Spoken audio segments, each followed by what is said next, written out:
Hello and welcome to Season 12, Episode 2 of the Occasional Podcast. How to start a headphone company. Catching up with Zach of ZMF Headphones. As you know, if you listen to our season opener with David Chetsky of Chetsky Records and the Audiophile Group, we've recently launched a wood record weight in conjunction with a collab, you could say, with ZMF Headphones. We did one in wood this year, and it turned out really cool. And I love working with Zach, and I wanted to have him back on the show this season to kind of talk about what's going on. And so this conversation kind of evolved basically into a how to start a hi-fi business, how to start a headphone business in this particular niche. You know, we have quite a small niche, and it's a very interesting story on how that gets going and how it grows and what that growth looks like in terms of employing people. And any small business owner, I think, will really appreciate this. And so we sold out of the first run of the record weights in 300 grams. I have just a very few amount of 230 gram record weights. If you still want to get one of those to help support the show, they're for sale on the website. You go to pt.audio.com, then About Us, and the record weight drop down is there. That's how you take care of that business. Also, if you listen to the show regularly in season 11, you may notice that we had a different AI-generated song at the beginning of each episode. I did have a question for you. If you want to email me at theoccasionalpodcast@gmail.com and tell me which one of those songs is your favorite, we're going to pick one that'll be the regular song opener for a whole season. So you'll hear one song the whole season. But I got 11 choices out there. So listen to the 11 episodes. The song's right at the beginning. Do a sample. Tell me which one you like. Email me at theoccasionalpodcast@gmail.com. And if you want to drop a question in there, I'll read a question on the air. If you want to get really fancy, just simply record your voice on like notes and send it to me via email in that same thing. And I will put you on the air and we can have a little Q&A episode that might be fun. So let me know about the song that you think is the best out of those 11 choices. Any questions you have, and send me a voice message if you want your voice on the podcast. So anyways, on with the show. Here we go. As we say, how to start a hi-fi company. Today's episode is brought to you by Expona 2025. America's largest high-fidelity audio show takes place April 11th, 12th, and 13th at the Schaumburg Convention Center near Chicago, Illinois. Plan a trip to the Windy City this spring and discover over 200 listening rooms of high-end audio equipment and explore the latest in headphone hi-fi and Expona's ear gear experience. New this year, get a look behind the show curtain on Expona's Audio Insider podcast. Get an exclusive sneak peek at Expona 2025, where leading manufacturers unveil their latest gear, share captivating stories, and give you a preview of what's in store. Don't miss out on the insider access to North America's biggest audio event of the year. Visit Expona.com for details on where to listen or watch. Tickets are available now at Expona.com. That's www.axpona.com. Today's episode is sponsored by Nordost. Ready to take your system to the next level? Transform the way you listen with Nordost's world-class hi-fi cables and audio enhancers. Nordost's superior design philosophy and exacting craftsmanship bring out every musical detail, connecting you with the tunes you love. Hear the difference as your equipment comes to life, turning every listening session into an unforgettable audio journey. Nordost, the clear choice for the best connection. That's www.nordost.com.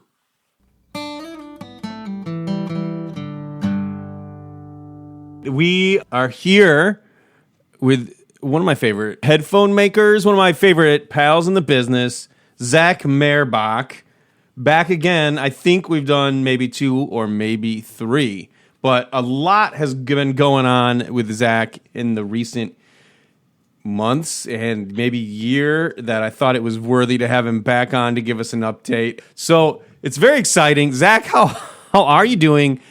What's been going on in your world, man? So we just moved into it. Actually, just bringing up I have a whole thing of the history of like all the mods and damping schemes and all this stuff we do, because I went over this with one of our engineers at one point. So I'm bringing that up so I can sound smart.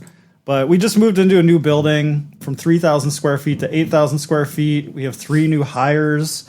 A couple people, now that we have a lot of people, a couple people have left the company in the last 6 months. And so it's one of these things where I'm like, man, I really need to put the business in a position where I can just do the thing I really enjoy to do, which is just concentrate on headphones. I feel like people have heard me say that before, but it really is true. Like, my whole goal is making a business around me just being able to iterate stuff and all the other stuff taking care of itself. That's one of the things of growing from, being in a 500 square foot area in an apartment now to 8,000 square feet, over the last 10 years. It's just kind of, every time you make those changes, your brain kind of spins.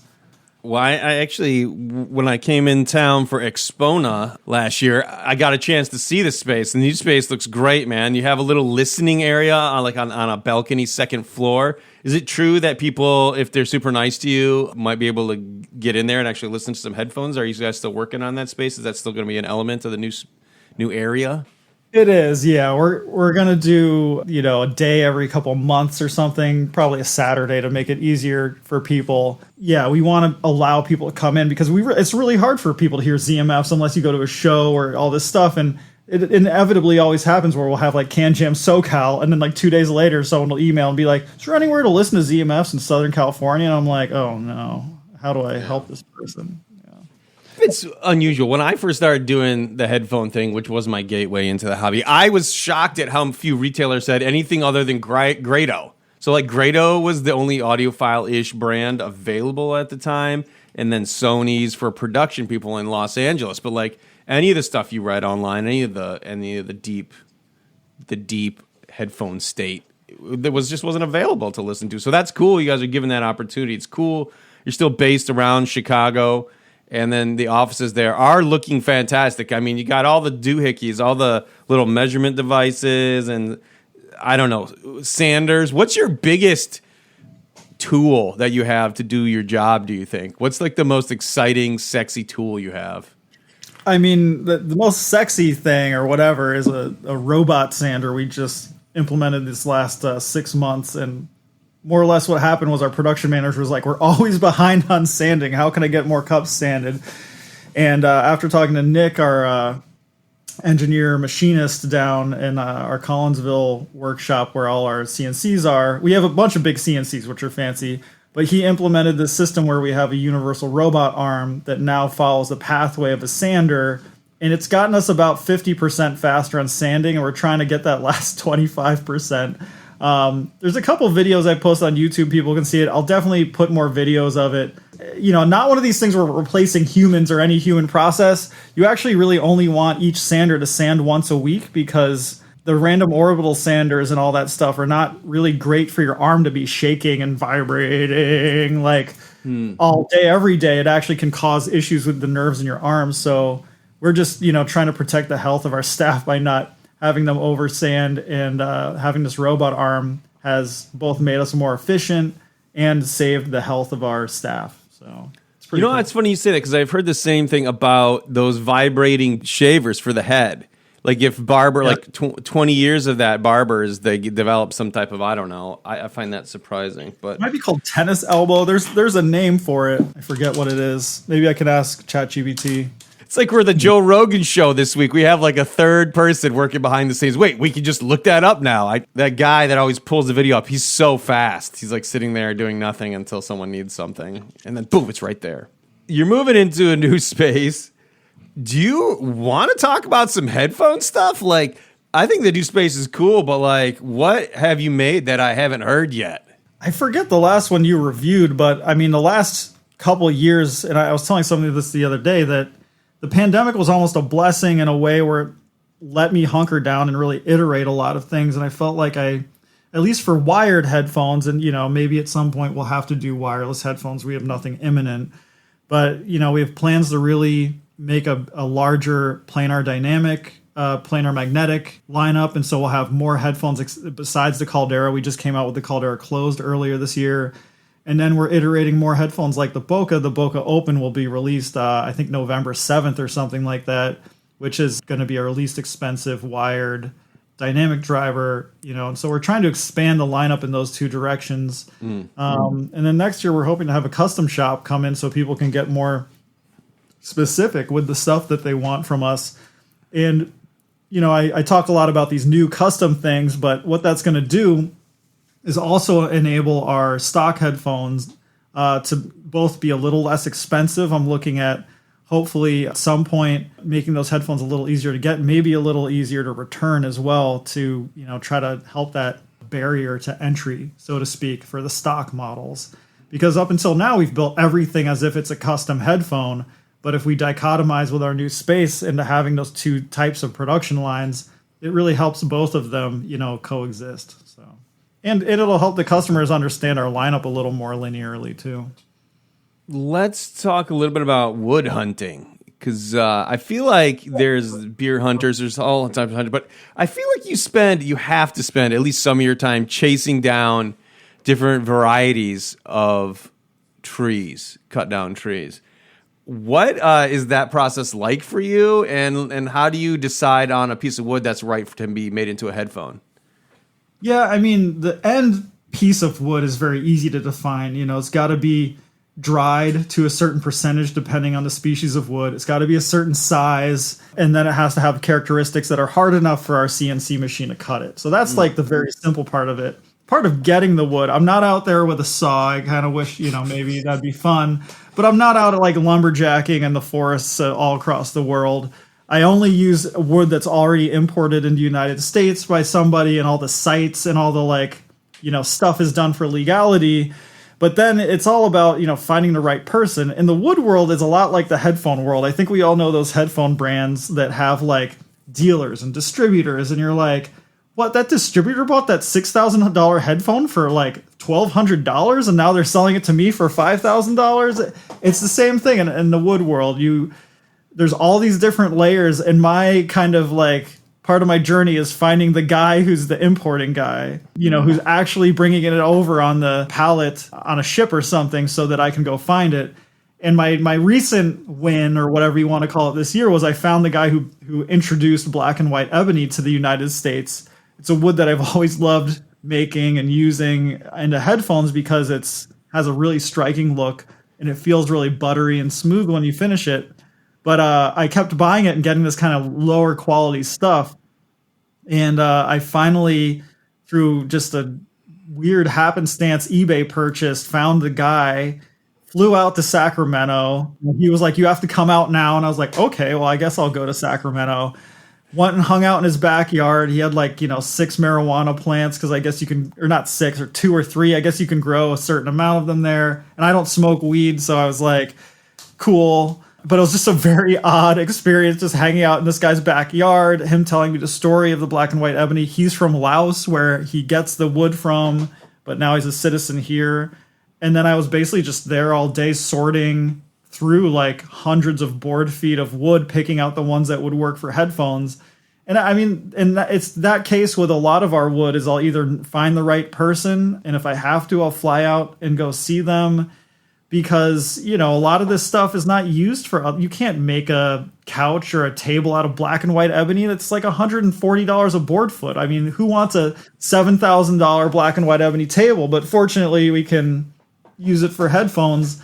And so I can seek out these really oddball things that come up to us in small quantities and turn them into the, cool headphones that we, end up as ZMFs. Is the marketable nickname for that wood ebony and ivory? I feel like it's such a low-hanging fruit. They just call it black and white ebony, but the ivory thing, maybe you're starting something there. If you write a song about it, they will follow. I feel like AI. If I had the AI pulled up right now, guys, I feel like I have a song. Don't you think that'd make a great song, ebony and ivory? I'll ask what's special about black and white ebony to ChatGPT. It says, black and white ebony is rare and prized hardwood known for its striking appearance and unique qualities. Distinctive appearance, density and hardness, smooth texture, rarity, and symbolism and aesthetics. In some culture, ebony is associated with luxury, strength, and elegance. Elegance. So that's very fun. And also I want to point out, you do make these headphone stands that are gorgeous too. I don't know if did you make one out of that type of wood this year? I don't know. Those are limited run as well, right? Yeah, we haven't done black and white ebony yet. We probably will do a few in black and white ebony coming up, but we did do a bunch in our first ones in stabilized in resin and some resin flake stuff. They turned out really nice. We had to make a special mold to be able to do it economically enough because it's kind of a big piece of wood. But after we got the mold made and got the wood in the right form, it's really neat and striking looking. And it's nice to have a bigger object like that can just sit on your table while you're listening to the headphones, to have that aesthetic matching kind of thing. Not everybody wants that. I never thought of that. Can you get the headphone and the matching headphone stand? Is that a thing for some people? Yeah, we did that during our last drop. You could add a matching headphone stand, and a lot of people did it. Yeah. Oh, I want that so bad now. Oh God, I think that's cool. All right, so we'll get into this more in the second half when we talk about the anatomy of a headphone. But what does that term mean for you in this context? Stabilized wood. What is that? Stabilized wood is wood that otherwise wouldn't be able to be used in any kind of solid format. A lot of burls end up being stabilized because the nature of a burl has a bunch of holes through it. Right. And the burl is, a diseased part of a tree that kind of forms what you would think of as a large scab if you were thinking about like a human. And then you kind of cut that burl off the tree. And there's ways to do it where it doesn't harm the tree and actually helps the tree grow. And I know a lot of the guys that harvest them are really into doing it, in a way that, promotes the growth of the tree and everything. And so that wood, a lot of times, depending on the species, can't really be used for anything unless you stabilize it. And to do that, you dry it out. And if it's a wood like Buckeye burl, it might have a lot of holes in it. So you have to fill those holes with resin to make it solid so it can be made into something. And if it's something like maple, it may have ambrosia beetle marks or something like that. So you dry the wood down to 0 humidity in a kiln, a vacuum kiln usually, so it doesn't crack. Then when you have it at 0, you kind of have to quickly go into a vacuum chamber, let the wood soak, and then after a while of soaking in the resin, it opens up the pores, and then you put it in a vacuum where it shuts the pores with the stabilization resin that goes into it and makes it a more solid piece, which is why the stabilized wood headphones, like if you take maple, it ends up being a bit heavier because you've filled all the negative space, so to speak, with the resin. That is damn interesting. And it can be a number of different colors too. That's why, you could do stabilized stuff in a natural color. We just did a bunch of Amboina burl in a natural color because I was like, I don't want to change the way this looks. It's so cool. Oh, so that's why you actually get some of those color swirls in your wood. Is that how that happens? Yeah, and some wood, like you can do 2 different colors because, say it's an ambrosia maple piece with beetle marks and all that stuff. Some of the color may only go a certain distance into the wood, and you'll see those hard ink lines, and then past the line, it'll be another color. And I mean, that's just the thing about wood that's very cool. And, a lot of people think, is ZMF like cutting down trees or whatever. Really, a lot of the wood we use, especially the burls, it's wood that 1, can't be used for anything else, and 2, isn't killing the tree. Sometimes the most beautiful stuff is actually, good for the environment in a number of ways. So. Yeah, you don't need these huge, large pieces that require trees. You're lucky in the fact that you just kind of get to pick up some of the scraps and make good of the whole animal, so to speak.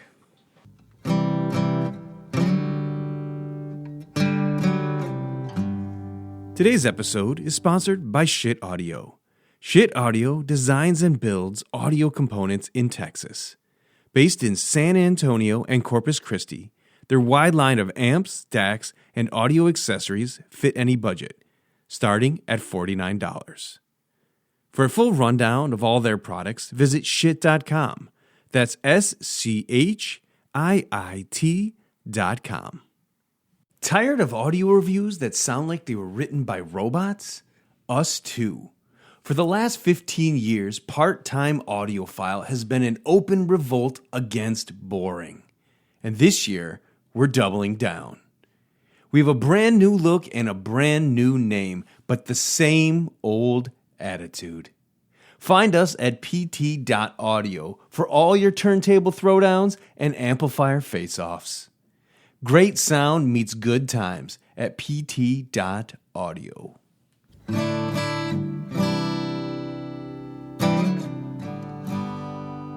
What has the growth been like for you personally? I feel like a lot of people maybe don't know that you're one of these guys. You were a hobbyist that came into, there's a couple of other, I would say, greats in the industry that were genuinely enthusiasts at the beginning that grew into a business, and then they had something good enough going on that they grew to something else, and then they grew to something else. And this is kind of where we're at with you, right? You've grown a couple of stages to where you have a couple more employees. That's usually the metric we use, right? Is how many employees you have to get the job done.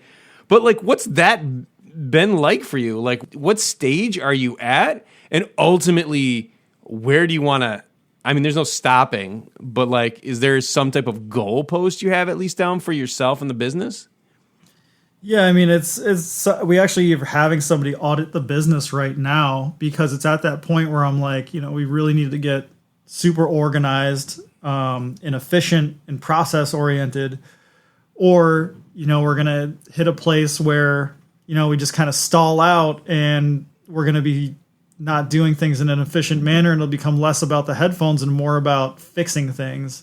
We've made a product, we've made the product really good, and then we've grown. It's that kind of between growth and scale point that we are right now. And the weird thing is we're not really a product that you can scale to a level like a consumer-based company. For me, instead of maybe the word scale, it's more about, perfecting that process. And by perfecting that process, it'll help all of our employees and our customers really focus in on making the product great every single time.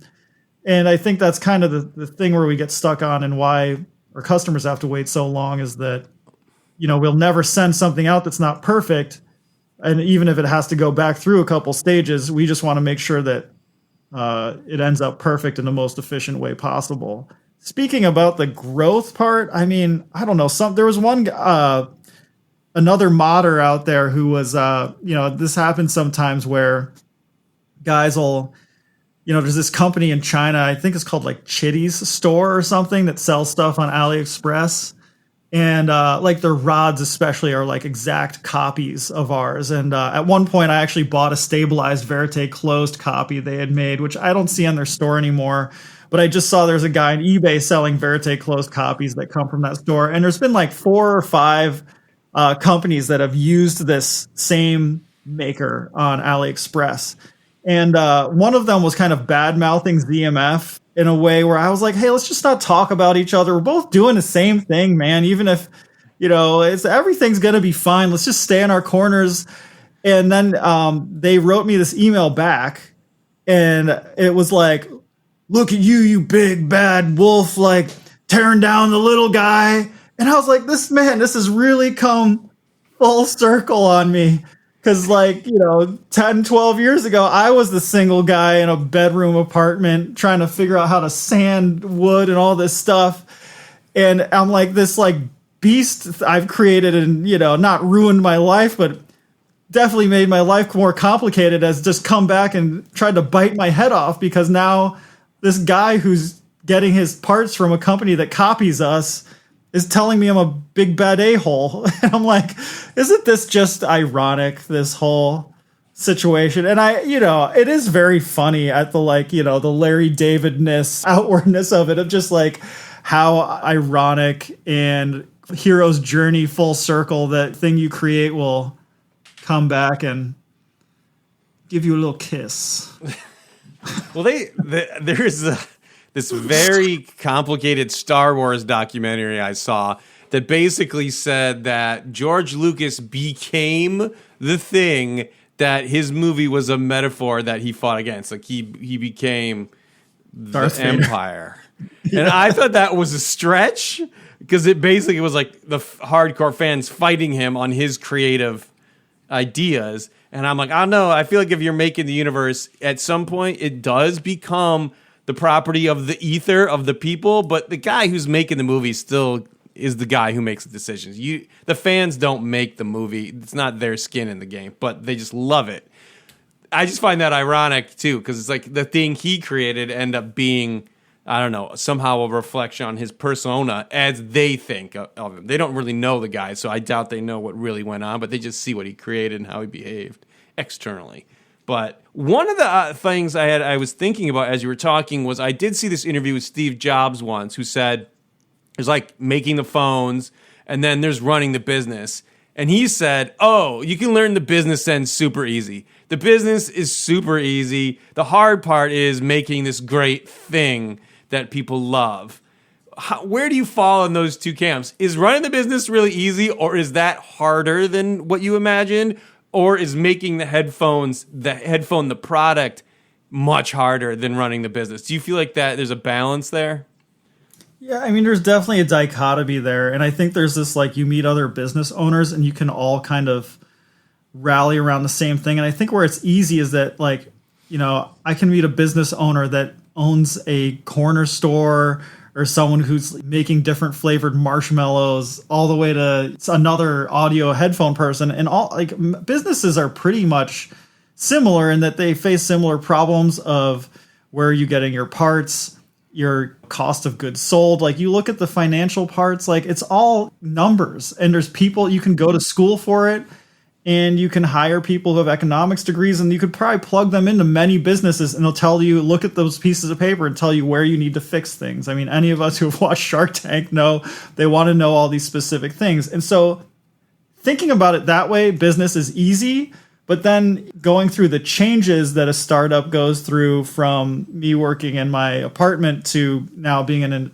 a larger facility with 17 employees, we only have one life. And, you know, all the surprises that come along around the way of how to work with people and how to plug people in the right spots and be the coach within the business is a whole different way of looking at it. And that, for all of us, dealing with other people is difficult. I think I get what Steve Jobs is saying. I definitely agree that the business side, but the problem is you'll never have that business side if you don't have the product, and making that product and iterating it and coming up with it in a way that can efficiently be made and get to a number of people and make those people happy and actually be good. Like, that is very difficult, and it is really hard to please people in that, you know, way with an object. And, you know, I once asked Mike Moffat of Shit Audio what his least favorite part about running a company was, and he didn't say that he loved the design. I think he was, don't quote me exactly. You can listen to it in the podcast on his one, but he said something akin to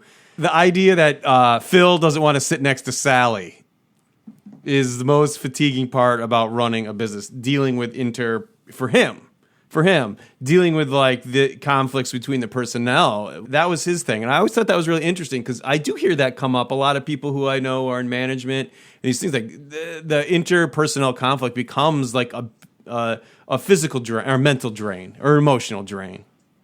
There's only so much happiness that can be in a room at one time, Bevan always says. I don't know where she got that from, but it's very true. I mean, you feel like you solve one issue and, you know, you see how people are, and we're all this way. And I read something the other day. It was just like, humans are built, and our like history is to like solve problems. And if there's not one to solve, we'll make one. And it's very true. It's like, if you're sitting and everything's fine, and I know this about myself too, I'll be like, everything can't be fine. There's something wrong with me somewhere. Like, let me go grab my anxiety and figure out, you know, what issue it can make. And I think we're all very similar in that like we all want to be achieving and moving towards something. And sometimes we create our own problems that get in our way. And I see it all the time with myself. I see it with our staff. And that's, you know, the more people you get in a space, the more you have to have that system be really efficient and process oriented, so that those problems don't always creep in and you can really focus in on something. Hopefully I figure that out someday. Well, I did see this quote once. I think it was Reese Witherspoon. I'll have the third guy that doesn't exist look it up. But she said in an interview, do you get anxiety from acting? And her response was, I thought, somewhat unique. She said, I do, but I couldn't live without it. So I think it falls into two pools of thought. One is that sometimes anxiety makes you really perform. And it's obvious through different people that we know that sometimes anxiety bogs people down. Do you feel like your anxiety that you mentioned makes you more focused? And would you be where you are today without that? Like if you were just, you're saying like, if you were perfectly happy, would you still have ZMF? Growing up with the parents I did, and you know, I'm a non-practicing Jewish guy, and I know there's stuff about the history of the Jewish people and stuff, but I very much have as a kid, a helicopter mom, and had like food allergies and stuff. And so she was always, "Are you feeling okay? Is that, yeah, you having an itch in your throat?" You know, and all that stuff. Put your jacket on. I didn't understand it until much later. And, you know, I think what I've learned really is that it's like, the anxiety is a good thing. It means you're functioning, and that it's a survival instinct. Mm-hmm. But it's finding out how to harness it and, you know, use that anxiety towards positivity and changing your life in a way that works for you as an individual, and knowing what works for you and what doesn't. Main things I cut out was I stopped drinking caffeine, I started sleeping more, and I started getting on more exercise. And it's kind of like the whole hamster wheel thing. You know, if you figure out what works for you, you just kind of have to make sure to keep doing it.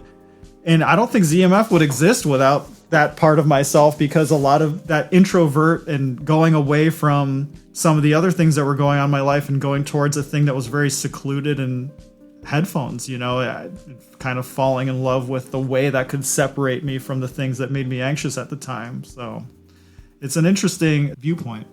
Yeah, I honestly, I got into this hobby because I had a very stressful job at an agency, and then I would come home and I would just read the words that headphone people said, like Steve Gutenberg and these other reviewers, and it would bring me such calm. But I wouldn't have done that had I not had this very stressful 9-to-5 job at the time.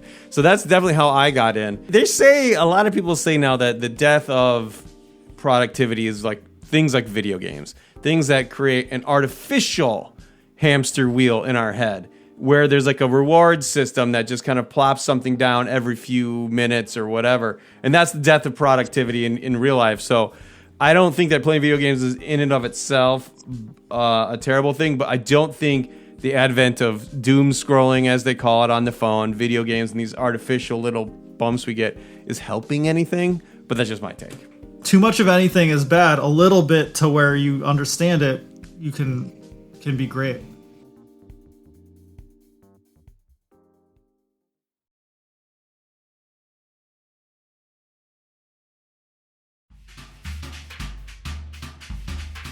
The Occasional Podcast is a production of the Part-Time Audiophile Network, which includes parttimeaudiophile.com, The Occasional Magazine, the PTA newsletter, and audiohead.com. You can stay in touch with us on Twitter, Facebook, Instagram, and YouTube. The Occasional Podcast is produced and hosted by Brian Hunter, executive produced by Scott Hall at PTA Productions.